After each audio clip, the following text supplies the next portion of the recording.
नमस्कार प्रिय विद्यार्थियों, आप सभी का स्वागत है आपके अपने यूट्यूब चैनल को करिकुलर मास्टर में। आज के वीडियो के माध्यम से हम लोग चर्चा करेंगे सोशियोलॉजी के प्रथम प्रश्न पत्र के बारे में।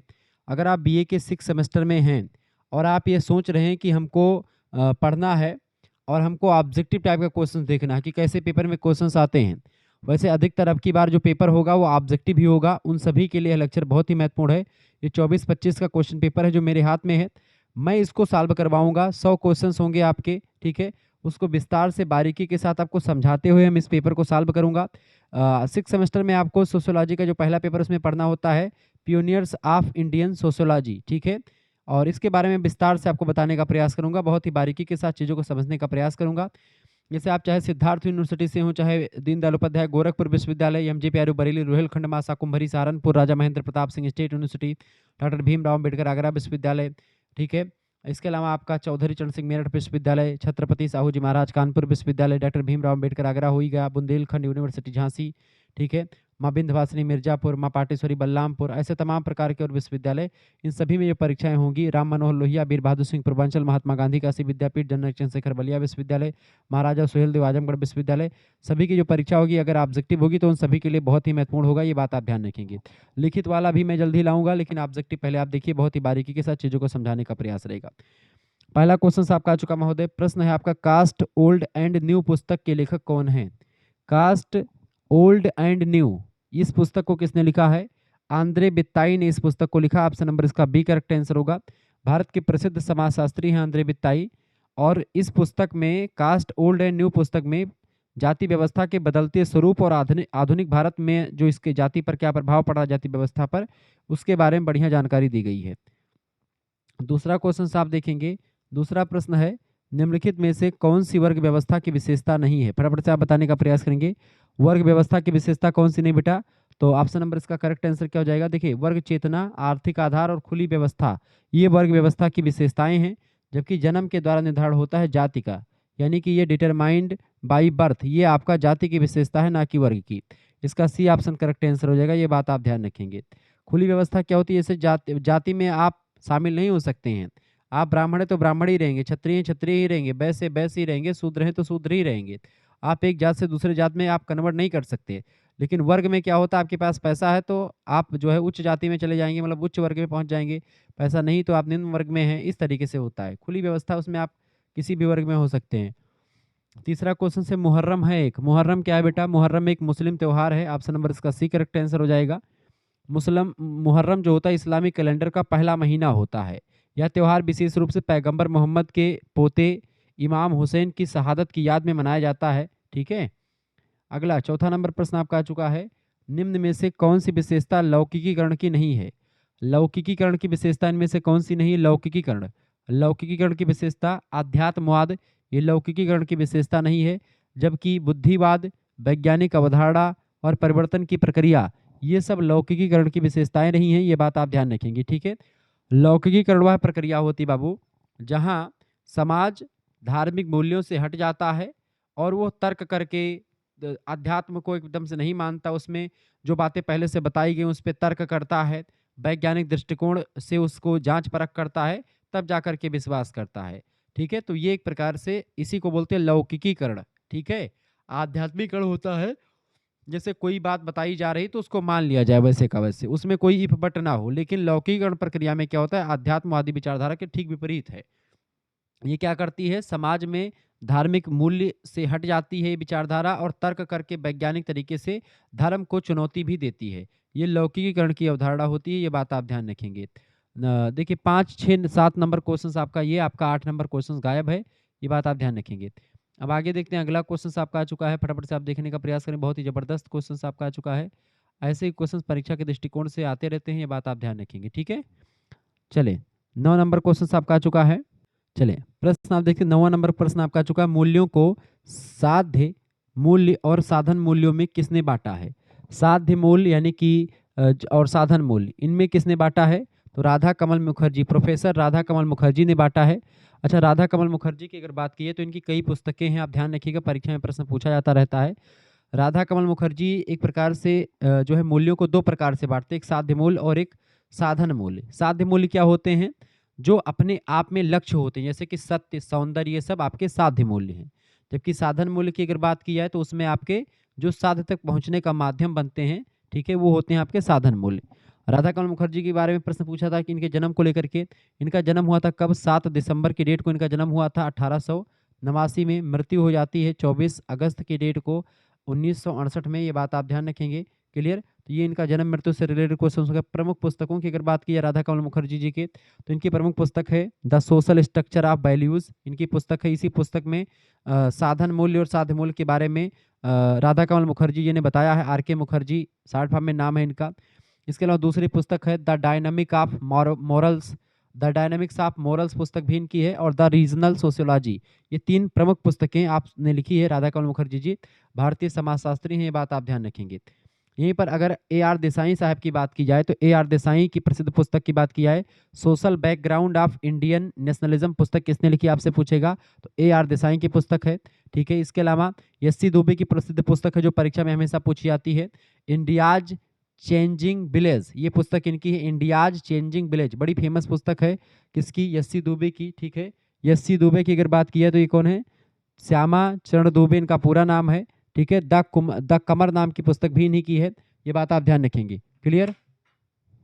ठीक है। तो एस.सी. दुबे की वो पुस्तक है। ठीक है। इसके अलावा डीपी मुखर्जी, धुरजटी प्रसाद मुखर्जी इनका पूरा नाम है। डीपी मुखर्जी की जो प्रसिद्ध प्रसिद्ध पुस्तक है modern India culture. Modern India culture DP Mukherjee की पुस्तक है। इसके अलावा डाइवर्सिटीज नाम की पुस्तक भी इन्होंने ही लिखी है, डीपी मुखर्जी साहब ने। ये चीज़ें ध्यान रखें। तो यहाँ से प्रश्न जो पूछे जाएंगे जिन जिन विद्या उनसे, मैं उसको भी बताने का प्रयास करूंगा, तो कहीं पर भटकना नहीं, सब कुछ आपको यहाँ पर मिलेगा। 10वां प्रश्न है, किसी व्यक्ति का दादा पितामह उसका होता है, बताएं फटाफट से। 10वां नंबर क्वेश्चन आपका, जो किसी व्यक्ति का दादा उसका क्या होता है, वो द्वितीयक नातेदार होता है। द्वितीयक नातेदार ऑप्शन नंबर इसका बी करेक्ट आंसर हो जाएगा। ठीक है। आपके दादा आपकी द्वितीयक नातेदार होते हैं। ठीक है। प्रसिद्ध मानव शास्त्री रहे हैं जीपी मर्डॉक। उन्होंने कहा कि नातेदारी 3 स्तर की होती है। नातेदार, रिश्तेदार 3 टाइप के होते हैं। पहला होता है प्राथमिक नातेदार, दूसरा द्वितीयक और तीसरा तृतीयक नातेदार। अब प्राथमिक नातेदार कौन होते हैं? जैसे कि जिससे हमारा सीधा संबंध होता है वो प्राथमिक नातेदार होते हैं, जैसे कि पिता, माता, भाई। ठीक है। इनकी संख्या 8 होती है, उससे अधिक नहीं होती। ठीक है। द्वितीयक नातेदार में जैसे आपके होते हैं हमारे प्राथमिक नातेदारों के प्राथमिक नातेदार, जैसे कि हमारे पिता के पिता यानी दादाजी। ठीक है। हमारे जो है हमारे पिता की माता जी। ठीक है। ये सब हमारे जो है द्वितीयक नातेदार होते हैं, बात आप ध्यान रखेंगे। तो यहाँ पर प्रश्न ये पूछा गया कि भाई किसी व्यक्ति के दादाजी जो है उसका क्या लगते हैं, उसके द्वितीयक नातेदार होते हैं, इसका बी ऑप्शन। अच्छा, तृतीयक नातेदार कौन होते हैं? हमारे द्वितीयक नातेदारों के प्राथमिक नातेदार, यानी कि जैसे कि हमारे जैसे और भी दूर के थोड़ा रिश्ते हो गए वो सब। ठीक है। 151 की संख्या में बताया तृतीयक नातेदार, 33 होते द्वितीयक नातेदार और 8 होते हैं प्राथमिक नातेदार। ऐसा बताया किसने? किसने बताया भैया? इसको बताया है जीपी मर्डॉक साहब ने। बड़ा अध्ययन किया नातेदारों पर इन्होंने। 11 नंबर क्वेश्चन आपका आ चुका है, निम्न में से कौन आधुनिकता का लक्षण नहीं है? इनमें से आधुनिकता का लक्षण इनमें से कौन सा नहीं, फटाफट से आप बताने का प्रयास करेंगे। अस्थायित्व जो है ये एक प्रकार से आधुनिकता का लक्षण नहीं है, इसका डी ऑप्शन करेक्ट आंसर हो जाएगा। बाकी व्यक्तिवादिता, नगरीकरण और गतिशीलता, ये सब एक प्रकार से अस्थायित्व का लक्षण होता है, ये बात आप ध्यान रखेंगे। आधुनिकता एक ऐसी प्रक्रिया होती है बेटा जो निरंतर बदलाव की मांग करती है, यहाँ पर अस्थायित्व जैसी कोई व्यवस्था नहीं होती है। नेक्स्ट क्वेश्चन 12 नंबर क्वेश्चन आपका आ चुका, मैंने आपको बताया भी था। मॉडर्नाइजेशन ऑफ इंडियन ट्रेडिशन पुस्तक किसकी है? मैंने कई बार आपको बताया है। तो मॉडर्नाइजेशन ऑफ इंडियन ट्रेडिशन पुस्तक है प्रोफेसर योगेंद्र सिंह की। ऑप्शन नंबर इसका बी करेक्ट आंसर हो जाएगा। ठीक है। योगेंद्र सिंह की अगर बात की, इनका जन्म कहाँ पर हुआ था? उत्तर प्रदेश के समाजशास्त्री हैं, बात ध्यान रखेंगे। 1932 में योगेंद्र सिंह जी का जन्म हुआ था। ठीक है। मृत्यु 2020 में आकर के होती है। ठीक है। बड़े अच्छे समाजशास्त्री और भारतीय समाजशास्त्री योगेंद्र सिंह रहे हैं। ठीक है। इनकी पुस्तक है मॉडर्नाइजेशन ऑफ इंडियन ट्रेडिशन। इसके अलावा social stratification and change in India नाम की पुस्तक लिखी। इसके अलावा कल्चरल चेंज इन इंडिया, ये भी पुस्तक इन्हीं की है। ठीक है। यानी कि social stratification and change in India पुस्तक किसकी है? तो ये योगेंद्र सिंह की है। कल्चरल चेंज इन इंडिया, ये भी पुस्तक इन्हीं की है, योगेंद्र सिंह की, ये बात आप ध्यान रखेंगे। अच्छा, और आगे विद्वान है M N Srinivas. M N Srinivas की अगर बात की जाए तो एम एन श्रीनिवास का जन्म कब हुआ था? 1916 में इनका जन्म हुआ था, प्रश्न परीक्षा में पूछा गया है। मृत्यु 1999 में हो जाती है एम एन श्रीनिवास की। भारतीय समाजशास्त्री हैं एम एन श्रीनिवास। ठीक है। इनकी प्रसिद्ध पुस्तक की अगर बात की एम एन श्रीनिवास साहब की, एम एन श्रीनिवास ने ही आधुनिकीकरण की अवधारणा, इसके अलावा इन्होंने ही जो है पश्चिमीकरण की अवधारणा, इन्होंने ही आधुनिकीकरण की अवधारणा, इन्होंने ही एक प्रकार से संस्कृतिकरण की अवधारणा दी है। ये बात आप ध्यान रखेंगे, ठीक है। और इनकी पुस्तक की अगर बात करें social change in modern India, social change in modern India पुस्तक किसकी है? एम एन श्रीनिवास की है, ठीक है। द रिकमेंडेड ब्लेज नाम की पुस्तक भी इन्होंने लिखी है। द रिकमेंडेड, ठीक, रिमेंबर्ड विलेज पुस्तक लिखी है। उसी पुस्तक में संस्कृतिकरण की अवधारणा दी है। प्रभु जात की अवधारणा किसने दी है? एम एन श्रीनिवास ने दी है। ये सब प्रश्न परीक्षा के दृष्टिकोण से बहुत ही महत्वपूर्ण है, ये बात आप ध्यान रखेंगे। वहीं एस सी दुबे जी की बात की है, श्यामाचरण दुबे इनका पूरा नाम है। इनका जन्म होता है 1922 में, मृत्यु 1996 में हो जाती है। इंडियन विलेज नाम की पुस्तक बड़ी फेमस है इनकी। ए आर देसाई की अगर बात की, इनकी बड़ी फेमस पुस्तक है रूरल सोशियोलॉजी नाम की पुस्तक लिखी इन्होंने, सबसे फेमस पुस्तक है। 1915 में जन्म हुआ ए आर देसाई का और मृत्यु हो जाती है 1994 में, ये बात आप ध्यान रखेंगे। ये सारे क्वेश्चन इसलिए मैं बता दे रहा हूँ ताकि आपको कहीं पर भटकना ना पड़े, सब कुछ आपको वहीं पर मिल जाए, ठीक है। अब यहाँ पर एक चीज़ मैं आपको बताना चाहता हूँ कि अगर आपको पीडीएफ प्राप्त करनी है इसकी, तो पीडीएफ आप प्राप्त कर सकते हैं, ठीक है। विथ आंसर शीट आपको पीडीएफ मिलेगी, नहीं आंसर शीट भी पीडीएफ में आपका होगा। आंसर शीट कहने का मतलब यहाँ पर ये है, जैसे कि अगर आप जैसे हो जाएगा पूरा पेपर सॉल्व, उसके बाद में आपको यहाँ पर आंसर की मिल जाएगी, आराम से इसको आप देख लीजिएगा, ये आंसर की रहेगी पूरा। इसमें आपको सारे क्वेश्चंस के आंसर आपको लिखे हुए मिलेंगे। आपको पेपर देख लेना, पेपर के नीचे सब कुछ आपको मिल जाएगा यहाँ पर, ठीक है। अब जुड़ना कैसे, आपको पीडीएफ कैसे प्राप्त करना है? मात्र 100 रुपये फीस लगती है 6 सेमेस्टर की, सभी सब्जेक्ट की। 2 सब्जेक्ट आपके मेजर में होंगे, 1 सब्जेक्ट आपका को करिकुलर में होगा, बस माइनर का पेपर होगा नहीं। यानी कुल मिलाकर के 1 सब्जेक्ट के 2 पेपर होते हैं मेजर वाले के, तो 4 पेपर आपके मेजर के और 1 पेपर को करिकुलर का। को करिकुलर का ऑब्जेक्टिव होगा आपकी बार, इसका भी मेजर वाले का भी सभी का ऑब्जेक्टिव होगा। यानी कहने का मतलब ये है कि आपका अच्छा ऑब्जेक्टिव में नंबर उठाना बड़ा आसान होता है। 100 में से अगर 100 लगा देंगे तो आपका 100 में से 100 नंबर भी चढ़ेगा, क्योंकि कंप्यूटर काफ़ी चेक करता है, तो आपको नंबर उठाने के चांसेस ज़्यादा हैं। तो आप कोर्स में जुड़ जाएंगे तो मैं इतना विश्लेषण के साथ बताता हूँ चीज़ें को कि एक भी क्वेश्चन आपका छूटेगा नहीं। अगर विस्तार से आपने 1-2 वीडियो भी मेरे देख लिए तो मैं गारंटी लेता हूँ कि आप आसानी से चीज़ें कर पाएंगे, क्लियर कर पाएंगे, अगर आपने 3-4 वीडियो को देख लिया, ठीक है। 99 अगर आपने प्रैक्टिस सेट लेकर के मेरा पढ़ा इसको लेकर के, तो आपको कहीं पर पढ़ना नहीं पड़ेगा कुछ भी। सीरीज किताब आप खरीदते हो, पैसा बहुत ज़्यादा खर्च होता है, कुछ पैसा आपका नहीं खर्च होगा, कोई किताब कोई सीरीज नहीं लेनी, सब कुछ आपको वहीं पर मिल जाएगा। 9984 039 139 इस नंबर पर आप व्हाट्सएप पर एसएमएस कर दीजिएगा। क्या एसएमएस करेंगे बाबू? अपना नाम एसएमएस कर दीजिएगा, अपनी यूनिवर्सिटी का नाम, अपने सब्जेक्ट के नेम और आप किस सेमेस्टर में अपने सेमेस्टर का नाम लिख करके भेज दीजिएगा। मात्र और मात्र 100 रुपीज़ फीस लगेगी आपकी। फीस कैसे जमा करनी? जैसे आप इतना लिख करके एसएमएस करेंगे, आपके पास एक क्यूआर कोड स्कैनर भेजा जाएगा, उसी पर आपको मात्र 100 रुपये फीस जमा कर देने होंगे। या फीस आप खुद भी जमा कर सकते हैं, आपके घर का कोई जमा कर सकता है, आपके आसपास का कोई जमा कर सकता है, आपका हित मित्र व्यवहारिक कोई भी जमा कर सकता है। उसका स्क्रीनशॉट आप भेजेंगे। ध्यान रखें उसी नंबर से एसएमएस करें जिस नंबर से आपको जुड़ना हो, ठीक है। और जिसको जुड़ना हो वही एसएमएस करें, बिना मतलब कि प्लीज़ एसएमएस नहीं करना है, ठीक है। बाकी आपको यहाँ पर आपको क्या-क्या मिलेगा, कम से कम 4 से 5 प्रैक्टिस सेट आपको मिल जाएगा प्रत्येक पेपर का, ठीक है। और पाँचों सब्जेक्ट का आपको मतलब पाँचों पेपर का आपकी तैयारी हो जाएगी। को करिकुलर में communication skill and personality development है, उसके कम से कम 10 प्रैक्टिस सेट आपको मिलेंगे। तो इस तरीके से आपका कहीं पर सीरीज आप खरीदते हैं एक सब्जेक्ट की 60 रुपये की लगती है, 5 सब्जेक्ट की सीरीज कितनी की हो जाएगी? 5 पेपर की आपका 300 रुपये की सीरीज लग जाएगी, लेकिन ये 300 रुपये आपका नहीं लगेगा, मात्र 100 रुपये में आपको सब कुछ मिल जाएगा। और एग्जाम में आने वाली चीज़ें मिलेंगी, पिछले साल के क्वेश्चन पेपर साल्फा में मिलेंगे, हमारे द्वारा बनाए गए मॉडल पेपर्स मिलेंगे, सब कुछ मिलेंगे जो आपकी परीक्षा में सीधे तौर पर आने वाले हैं, ठीक है। तो तुरंत एसएमएस करें, देर ना करें, चूंकि आपके लिए तैयार ये वेट कर रहा है पीडीएफ नोट्स जो आपकी परीक्षा के लिए इंपॉर्टेंट है। आगे देखते हैं, अगला क्वेश्चन आपका आ चुका है 13 नंबर प्रश्न। आप देखें बहुत ही जबरदस्त क्वेश्चन आपका आ चुका है। प्रश्न बहुत ही जबरदस्त है बेटा। प्रश्न है आपका, ग्रामीण भारत में कौन सा वर्ग नहीं पाया जाता है? फटाफट से आप बताने का प्रयास करें। ग्रामीण वर्ग में कौन सा, बताएं, ग्रामीण वर्ग में कौन सा वर्ग नहीं पाया जाता है? पूंजीपति वर्ग, साहूकार वर्ग, भूस्वामी वर्ग या किसान वर्ग? देखिए साहूकार, भूमि स्वामी, ठीक है, साहूकार, भूस्वामी और किसान ये गांव वगैरह में खूब पाए जाते हैं, जबकि पूंजीपति जो होते हैं कैपिटलिस्ट ये गांव में बिल्कुल भी नहीं पाए जाते हैं। ग्रामीण अर्थव्यवस्था कृषि पर, छोटे व्यवसायों पर टिकी हुई है। पूंजीवादी शब्द जो है बड़े औद्योगिक शहरों के लिए सटीक बैठता है, कारखाना के मालिकों के लिए अच्छा बैठता है, गांव में ऐसा कोई नहीं होता है, ठीक है। कार्ल मार्क्स ने एक प्रकार से पूंजीपति वर्ग की व्याख्या औद्योगिक क्रांति के संदर्भ में करी थी, वर्ग संघर्ष की विचारधारा भी दी थी कार्ल मार्क्स ने, ठीक है। ये बात आप ध्यान रखेंगे। आगे देखते हैं, 14 नंबर प्रश्न आपका आ चुका है। प्रश्न है, भारत छोड़ो आंदोलन का प्रारंभ कब हुआ था? भारत छोड़ो आंदोलन का जो शुरुआत हुई थी 1942 में हुई थी। ऑप्शन नंबर इसका सी करेक्ट आंसर हो जाएगा, ठीक है। महात्मा गांधी के नेतृत्व में आंदोलन शुरू हुआ था, ठीक है। 2 अक्टूबर को जन्म हुआ था महात्मा गांधी जी का 1869 में, मृत्यु 30 जनवरी 1948 को हो जाती है। Hind Swaraj the story of my experiments with truth नाम की पुस्तक लिखते हैं। हिंद स्वराज भी गांधी गांधी जी की पुस्तक है। अगला क्वेश्चन 15 नंबर आप देखेंगे, social background of Indian nationalism पुस्तक किसकी है? Social background of Indian nationalism जो पुस्तक लिखी है बेटा, ये पुस्तक लिखी है ए आर देसाई ने। ऑप्शन नंबर इसका ए करेक्ट आंसर हो जाएगा। ठीक है, A R Desai. Clear. Rural sociology in India पुस्तक इनकी है। State and society in India पुस्तक इनकी है। एम एन श्रीनिवास की पुस्तक का क्या नाम है? Social change in modern India. ये सब चीज़ें ध्यान रखेंगे, परीक्षा में पूछा जाता रहता है। 16 नंबर क्वेश्चन से, निम्न में से कौन चरमपंथी स्वतंत्रता सेनानी नहीं थे? चरमपंथी स्वतंत्रता सेनानी महात्मा गांधी नहीं थे। लाल, बाल और पाल, लाला लाजपत राय, बाल गंगाधर तिलक और विपिन चंद्र पाल, गरम दल या नरम दल? गरम दल के नेता थे, उग्रवादी विचारधारा, जिसको चरमपंथी भी कहते हैं। जबकि महात्मा गांधी जो थे वो जब आए थे तब नरम दल और गरम दल सब एक में मिल चुका था। ठीक है, ये बात आप ध्यान रखेंगे। गांधी जी अहिंसा संघर्ष के पुजारी थे और उसके समर्थक थे। ठीक है, आगे देखते हैं। अगला 17 नंबर क्वेश्चन आपका आ चुका है। आगे देखते हैं। अगला क्वेश्चन आपका आ चुका है 17 नंबर प्रश्न आप देखेंगे, समीर पेट गांव का अध्ययन किसने किया था? समीर पेट गांव का अध्ययन किया था एस सी दुबे साहब ने। किसने किया था? Shyamacharan Dube, S C Dube. C option correct answer हो जाएगा।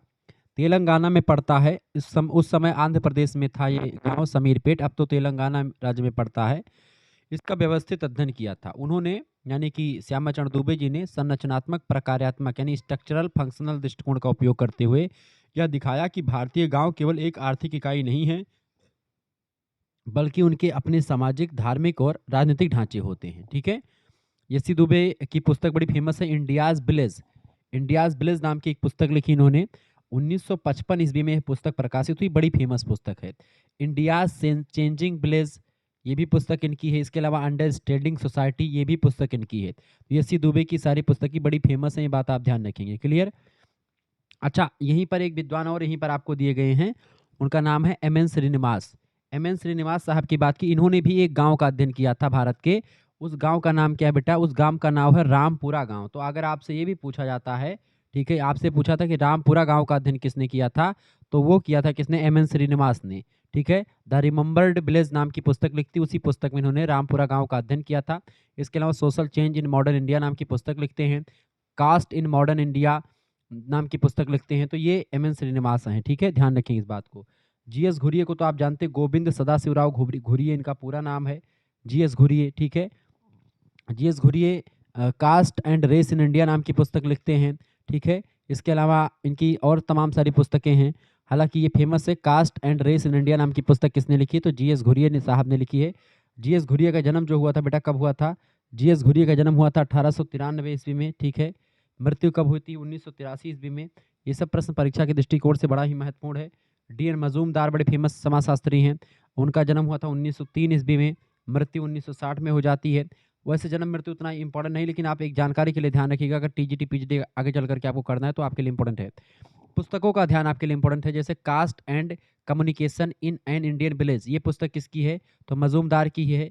Races and cultures of India पुस्तक किसकी है? मजूमदार की है। ये सब ध्यान रखेंगे। 18 नंबर क्वेश्चन आप देखेंगे, हिंदू विश्वास करते हैं। हिंदू विश्वास करते हैं किसमें बेटा?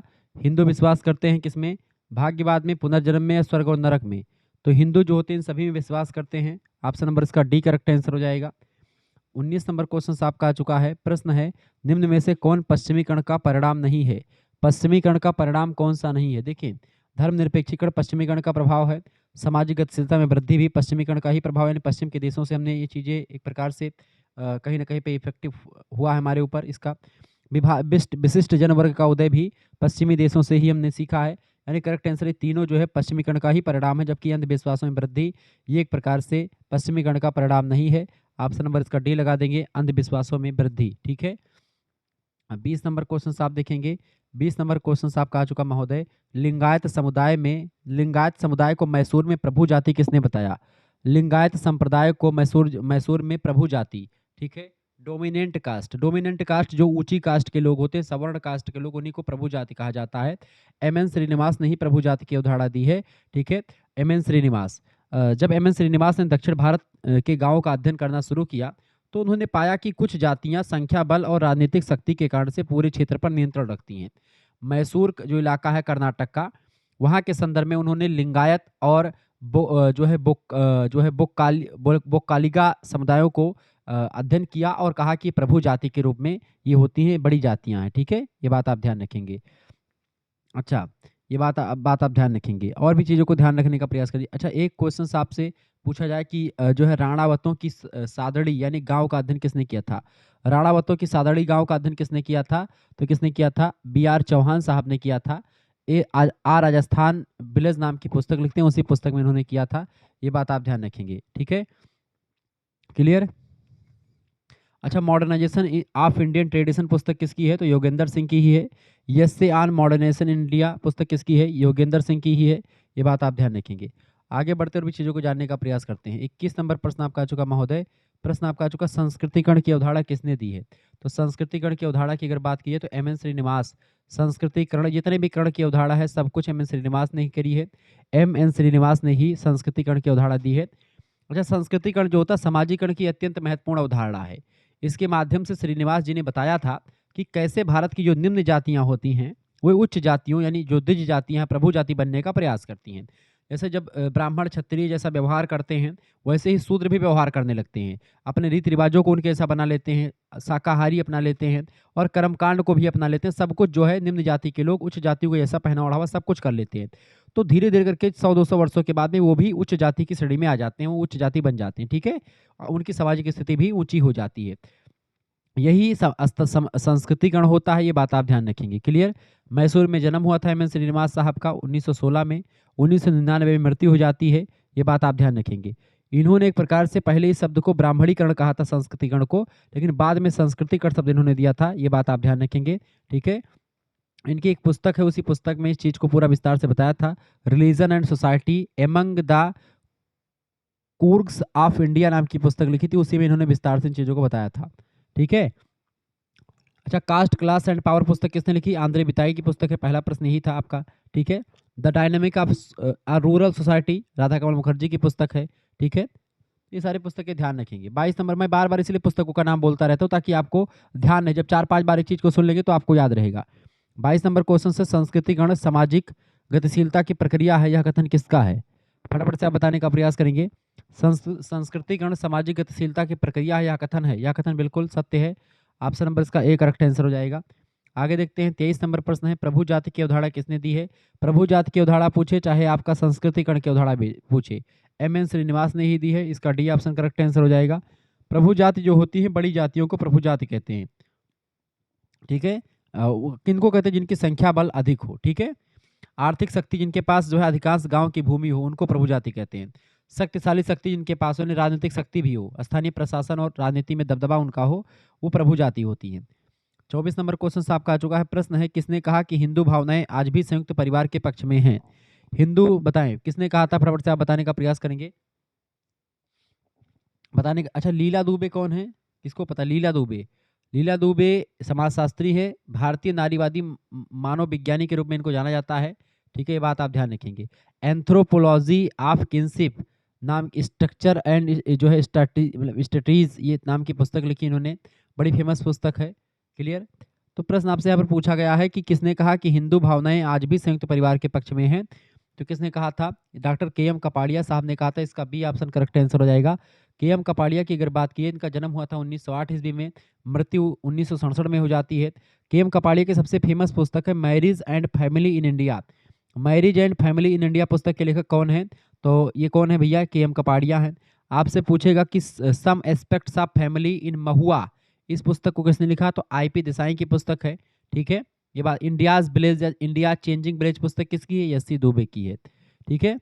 आगे देखते हैं अगला क्वेश्चन। 25 नंबर क्वेश्चन आपका आ चुका है, दहेज निरोधक अधिनियम कब लागू हुआ? फटाफट से आप बताने का प्रयास करेंगे। दहेज निरोधक अधिनियम कब लागू हुआ है भैया? 1950, 55, 1957, 1961। करेक्ट आंसर होगा 1961, इसका राइट आंसर हो जाएगा, ठीक है? 1961 करेक्ट आंसर क्या हो जाएगा इसका बेटा? 1961 इसका राइट आंसर हो जाएगा। फटाफट से आप बताने का प्रयास करेंगे।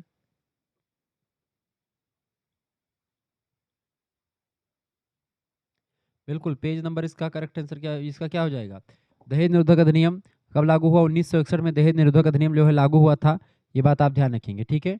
आगे देखते हैं 26 नंबर क्वेश्चन है, कास्ट क्लास एंड ऑक्यूपेशन पुस्तक किसकी है? फटाफट से आप बताने का प्रयास करेंगे। कास्ट क्लास एंड ऑक्यूपेशन पुस्तक किसने लिखी है? 26 नंबर क्वेश्चन किसका आ जाएगा? फटाफट से आप बताने का प्रयास करेंगे। कास्ट क्लास एंड ऑक्यूपेशन पुस्तक किसने किसने लिखी बेटा? तो कास्ट क्लास एंड ऑक्यूपेशन पुस्तक के लेखक कौन है, बताइएगा।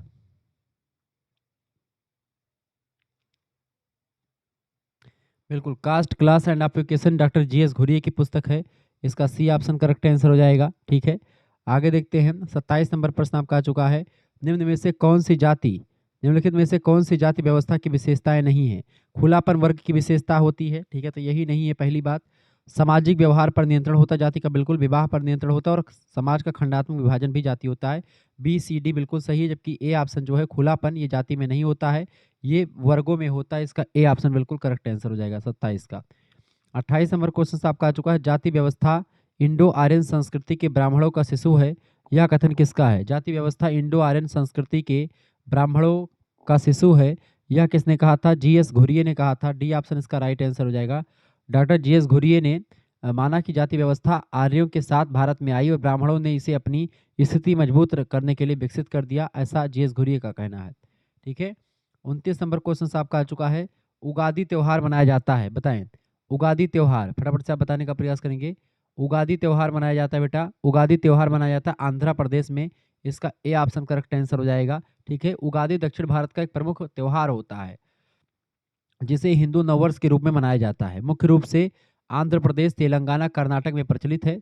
मान्यता यह है कि इसी दिन ब्रह्मा जी ने सृष्टि की रचना करी थी और उसी दिन से एक प्रकार से इसको माना जाता है। ठीक है, हिंदू नववर्ष के रूप में इसको मनाया जाता है। ठीक है, उगादी त्योहार को आंध्र प्रदेश, तेलंगाना और कर्नाटक के इलाकों में। अगला क्वेश्चन आपका आ चुका है। 30 नंबर प्रश्न आपका महोदय। प्रश्न है जी एस घुरिये का जन्म कहाँ पर हुआ था? गोविंद सदाशिवराव घुरिये का जन्म हुआ था महाराष्ट्र में।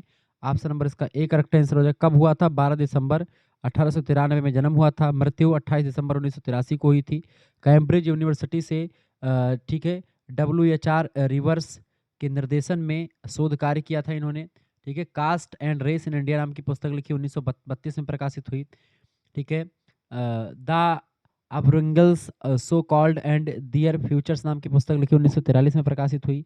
Social social tension in India पुस्तक लिखी इन्होंने। ठीक है, इसके अलावा विद्यास नाम की पुस्तक लिखी जीएस घुरिये ने। तो कई सारी पुस्तक इनकी है।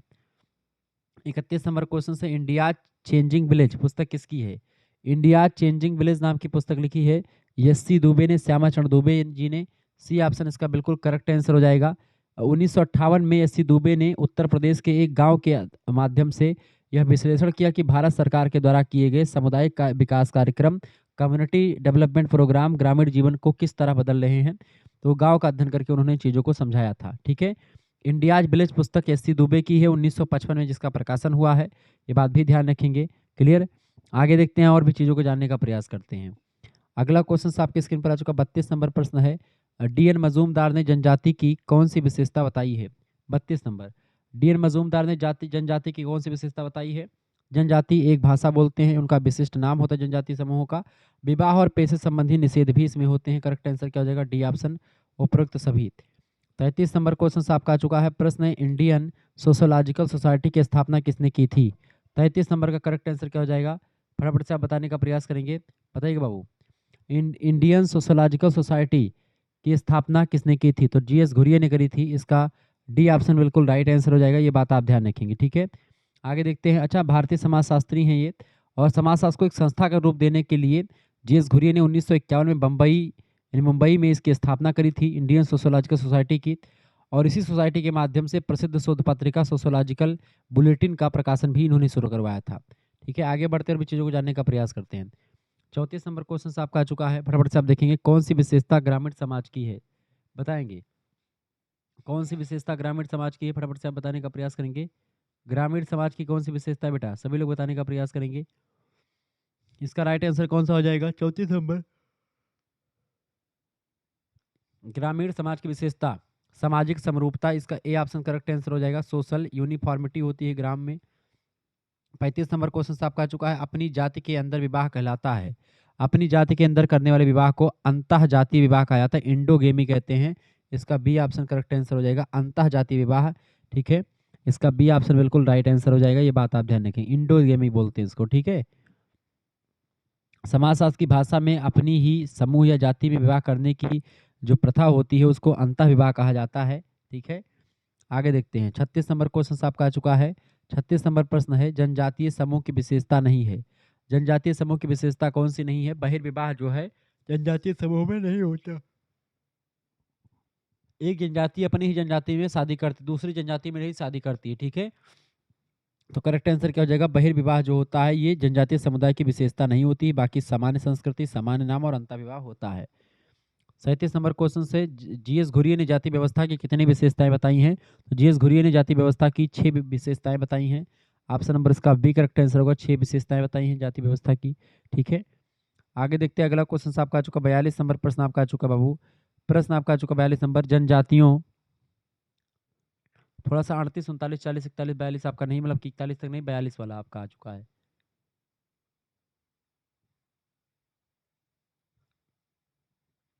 प्रश्न आपका 42 नंबर, जनजातियों को पिछड़ा हिंदू किसने कहा था?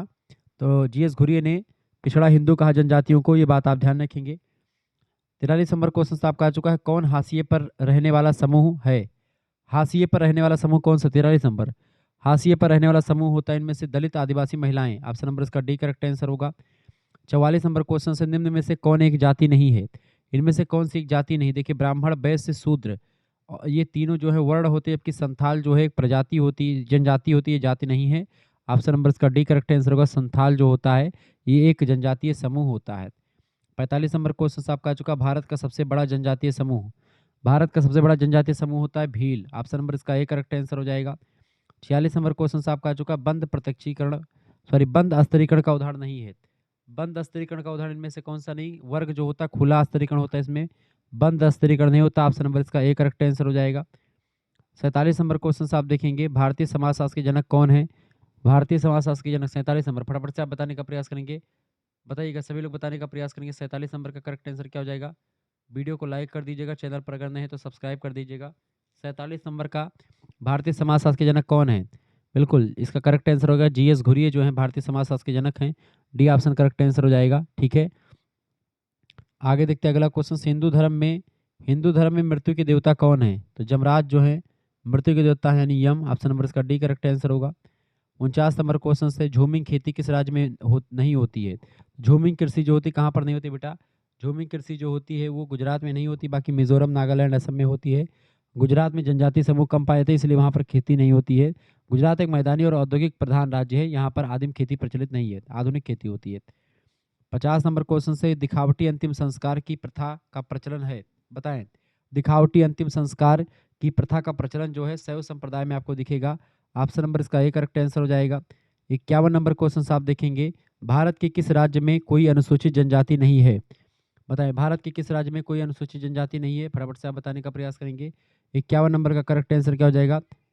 तो पंजाब में कोई जनजाति, अनुसूचित जनजाति नहीं पंजाब में, बाकी केरल, असम, मणिपुर में इनमें पाई जाती है। ठीक है, जबकि इसमें नहीं है पंजाब में। ऑप्शन नंबर इसका 51 नंबर का करेक्ट आंसर क्या हो जाएगा बेटा? 51 नंबर का ए ऑप्शन करेक्ट आंसर होगा। 22 नंबर क्वेश्चन आपका आ चुका है, किसने कहा कि समुदाय सबसे छोटा वह क्षेत्रीय समूह होता है जिसके अंतर्गत सामाजिक जीवन के समस्त पहलू आ जाते हैं?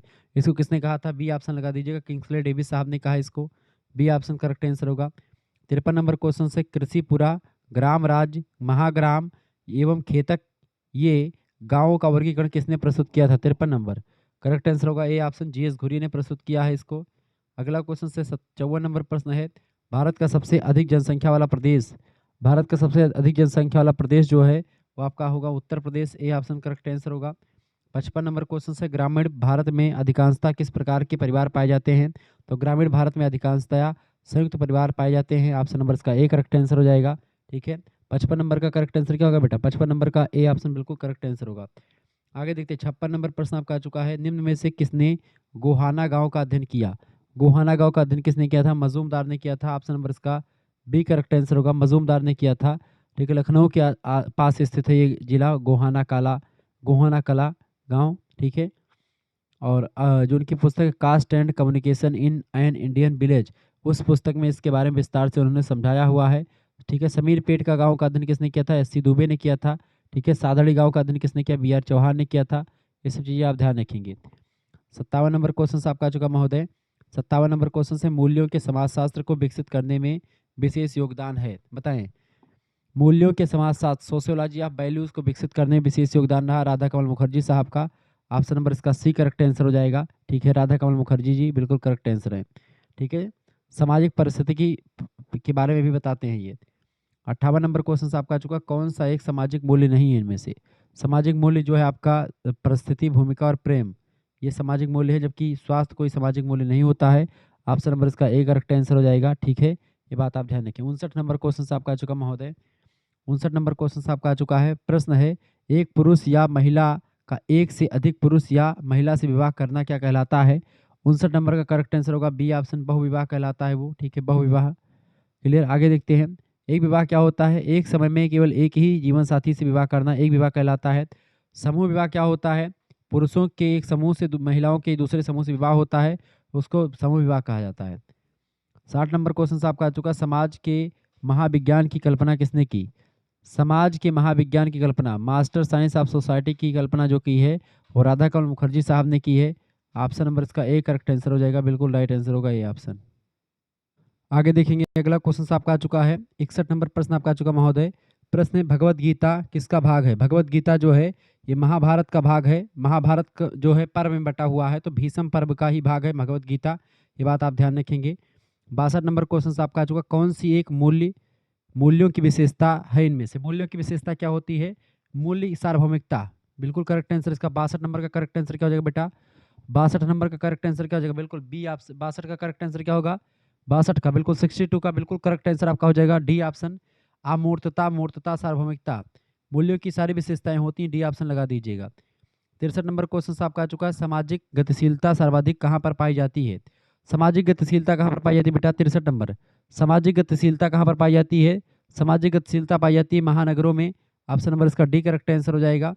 राधा कमल मुखर्जी का जन्म कब हुआ था? 64 नंबर, राधा कमल मुखर्जी का जन्म हुआ था 1889 ईस्वी में। 65 नंबर प्रश्न है आपका, जाति व्यवस्था के प्रति स्थिति। जाति व्यवस्था में परिस्थिति जो होती है वो कैसी होती है? वो जन्म से होती है, प्रदत्त होती है। ऑप्शन नंबर इसका बी करेक्ट आंसर हो जाएगा। 65 नंबर का बी ऑप्शन करेक्ट आंसर हो जाएगा। आगे देखते हैं, 66 नंबर क्वेश्चन आपका आ चुका है, फटाफट से आप देखेंगे। 66 नंबर क्वेश्चन से, प्रॉब्लम्स ऑफ इंडियन यूथ पुस्तक के लेखक कौन हैं? प्रॉब्लम्स ऑफ इंडियन यूथ पुस्तक किसने लिखी बेटा? डीपी मुखर्जी साहब ने लिखी है, इसका बी ऑप्शन बिल्कुल करेक्ट आंसर हो जाएगा। ठीक है, ध्रुवजटी प्रसाद मुखर्जी पूरा नाम है, ये बात आप ध्यान रखेंगे। 1894 में जन्म हुआ था, 1991 में मृत्यु हो जाती है। Modern in India, modern Indian culture पुस्तक इन्होंने लिखी है। डाइवर्सिटीज पुस्तक लिखी है। Personality and the social sciences पुस्तक भी इन्हीं की है। Caste and race in India पुस्तक जीएस घुरिये की ही है। ठीक है, ये सब चीज़ें ध्यान रखेंगे। डीपी मुखर्जी थे, डीपी मुखर्जी कैसे थे? डीपी मुखर्जी की अगर बात की बेटा तो मार्क्सवादी विचारक रहे हैं, ए ऑप्शन करेक्ट आंसर हो जाएगा। ठीक है, डीपी मुखर्जी खुद को मार्क्सोलॉजिस्ट कहना पसंद करते हैं। ठीक है, ये बात आप ध्यान रखेंगे। 68 नंबर क्वेश्चन आपका आ चुका, जाति व्यवस्था का घनिष्ठ संबंध है। जाति व्यवस्था का घनिष्ठ संबंध होता है जन्म से। ठीक है, ए ऑप्शन करेक्ट आंसर होगा। अगला क्वेश्चन है 69 नंबर, निम्न में से कौन विवाह मूलक नातेदार है? विवाह मूलक नातेदार कौन है? तो पत्नी जो है विवाह मूलक नातेदार है, इसका सी ऑप्शन करेक्ट आंसर हो जाएगा।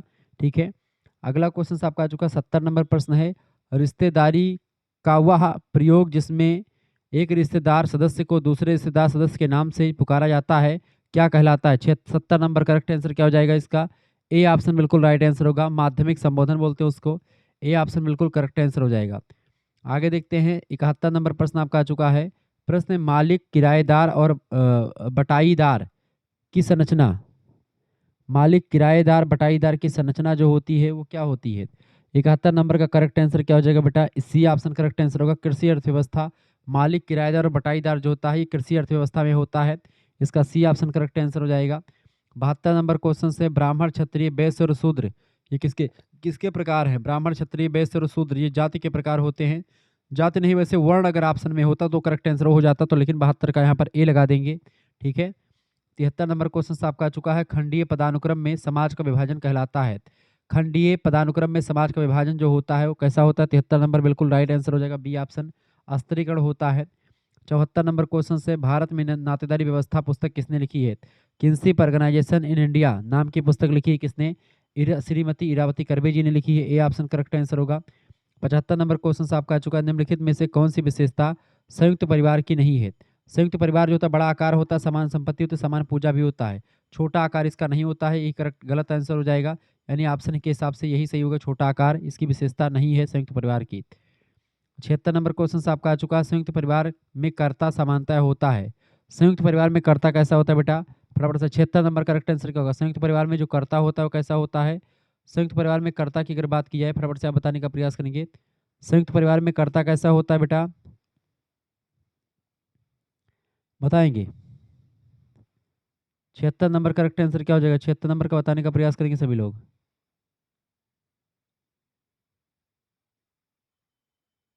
बिल्कुल करेक्ट आंसर क्या होगा? 76 नंबर। संयुक्त परिवार में जो कर्ता होता है वो एक प्रकार से वरिष्ठतम या पुरुष सदस्य होता है। ऑप्शन नंबर इसका बी करेक्ट आंसर होगा।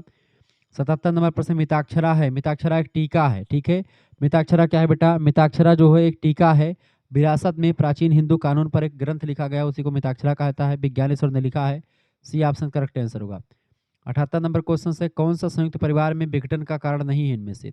संयुक्त परिवार के विघटन का कारण इनमें से कौन सा नहीं? औद्योगिकरण है, पाश्चात्य शिक्षा से भी है, पारिवारिक कला है, इससे भी संयुक्त परिवार का विघटन हो रहा है। जबकि सामूहिकता की भावना से संयुक्त परिवार नहीं खत्म होता है। करेक्ट आंसर क्या हो जाएगा? फीलिंग्स ऑफ कलेक्टिविज्म, ये विशेषता नहीं है संयुक्त परिवार के विघटन की। 79 नंबर क्वेश्चन से भारत का प्राचीनतम ग्रंथ कौन सा है? धार्मिक ग्रंथ। ऋग्वेद भारत का प्राचीनतम धर्म ग्रंथ है। 79 नंबर का ए ऑप्शन करेक्ट आंसर हो जाएगा।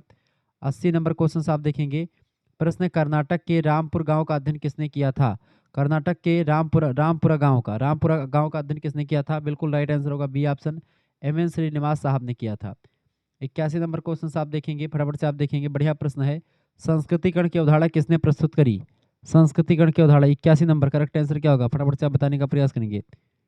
81 नंबर क्वेश्चन आपका क्या आ चुका है? संस्कृतिकरण की अवधारणा किसने प्रस्तुत करी है? एम.एन. श्रीनिवास ने। बी ऑप्शन करेक्ट आंसर हो जाएगा इसका, ठीक है। 82 नंबर क्वेश्चन से किसने गांव को जीवन शैली और अवधारणा के रूप में परिभाषित किया है? तो गांव को किसने जीवन शैली और अवधारणा के रूप में परिभाषित किया है? तो जी.एस. घुरिया साहब ने किया है। ऑप्शन नंबर इसका डी करेक्ट आंसर हो जाएगा, ठीक है। आगे देखते हैं।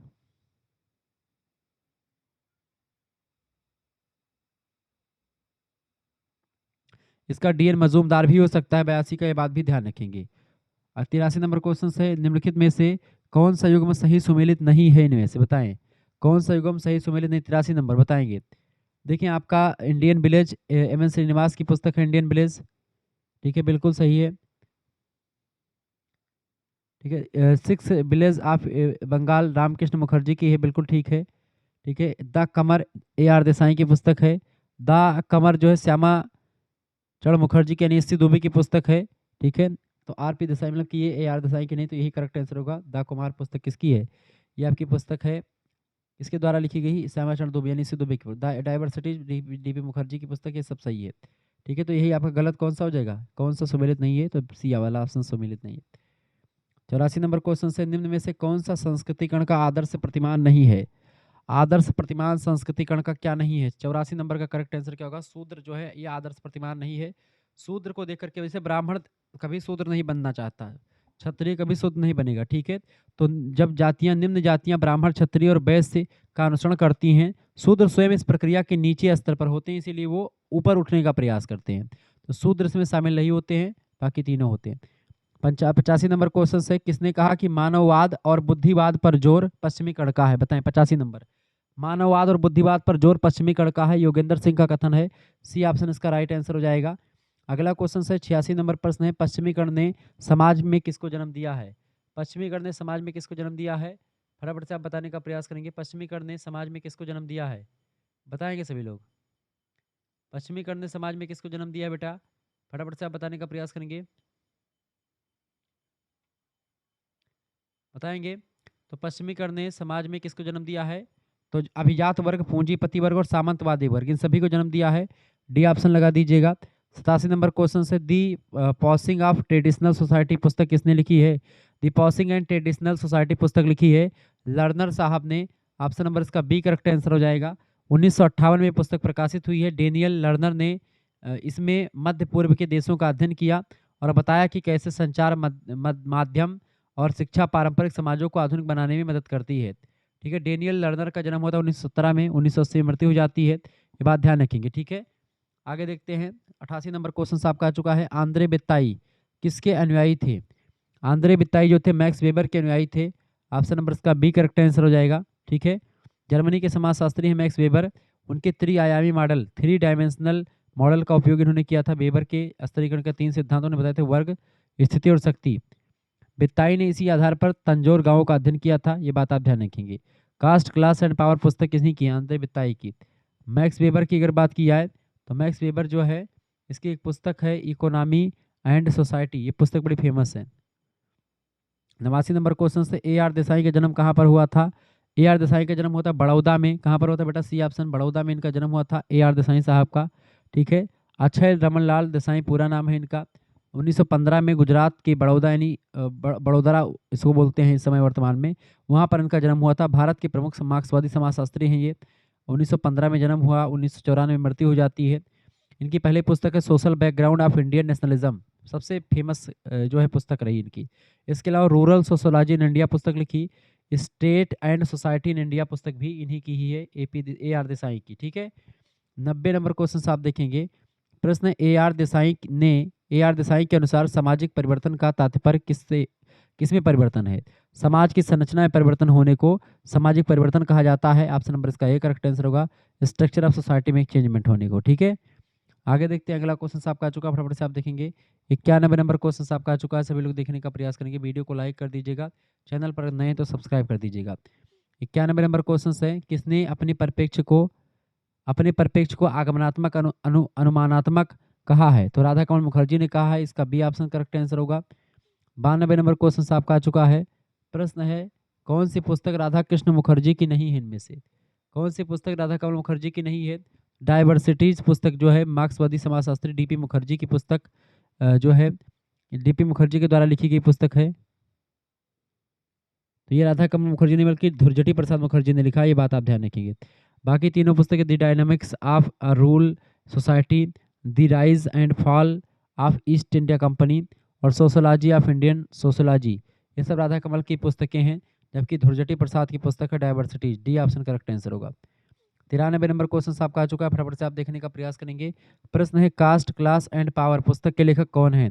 कास्ट, क्लास एंड पावर पुस्तक लिखी है आंद्रे बित्ताई ने, ए ऑप्शन इसका करेक्ट आंसर हो जाएगा। ये बात ध्यान रखें। 1965 में पुस्तक प्रकाशित हुई थी, ये बात आप ध्यान रखेंगे। ठीक है, इसमें बित्ताई ने दिखाया कि कैसे गांव में पावर अब केवल उच्च जाति के पास नहीं रही, बल्कि राजनीतिक दलों और प्रशासनिक पदों के पद पर अनेक वर्गों में अब चली गई है शक्ति। ठीक है, 94 नंबर क्वेश्चन आपका आ चुका। तंजौर जिले के श्रीरामपुरम गांव का अध्ययन किसने किया था?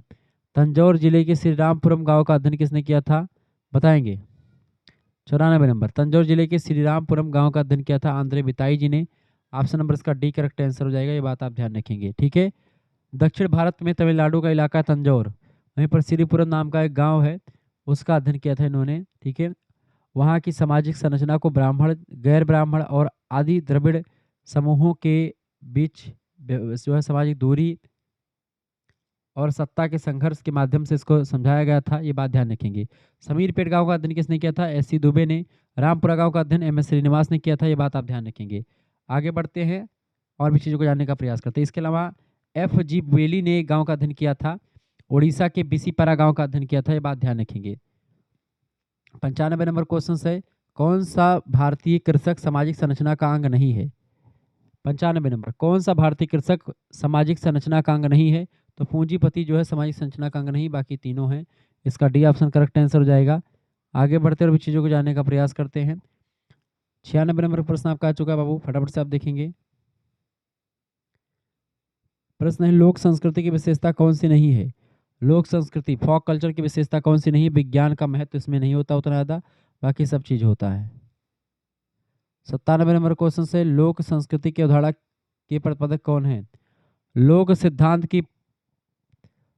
संस्कृति की अवधारणा के प्रतिपादक कौन है? रॉबर्ट रेडफील्ड, बिल्कुल डी ऑप्शन करेक्ट आंसर होगा इसका। 96 नंबर प्रश्न आपका आ चुका है। प्रश्न, ग्रामीण सामाजिक संरचना बताएंगे कि मूल इकाई, ग्रामीण सामाजिक संरचना की मूल इकाई होती परिवार, फैमिली। ऑप्शन नंबर इसका डी करेक्ट आंसर होगा। 99 नंबर क्वेश्चन से, निम्न में से कौन सी ग्रामीण समुदाय की विशेषता है? निम्न में से कौन सी ग्रामीण समुदाय की विशेषता है? 99 नंबर। ग्रामीण समुदाय की विशेषता, ये सारी विशेषताएं हैं। सामुदायिक भावना, निश्चित भौगोलिक क्षेत्र और समरूपता। डी ऑप्शन करेक्ट आंसर हो जाएगा।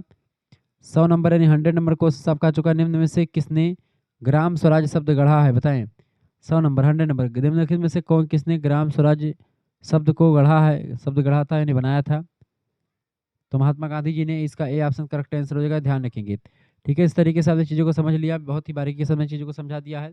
ठीक है, यहाँ पर आपके कुछ क्वेश्चन, दो क्वेश्चन आपके, दो कह रहा हूँ, दो पेज मेरे गुम हो गए थे।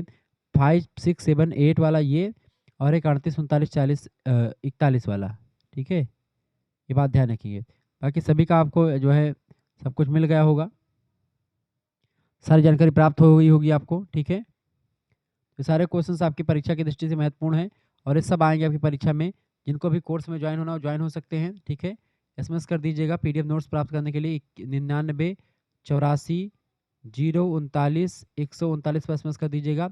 आपके दोनों पेपर होंगे जो मॉडल पेपर के, मतलब दोनों पेपर के model paper, PDF notes, revision class, marathon class, objective लिखे सभी का पीडीएफ मिल जाएगा आपको।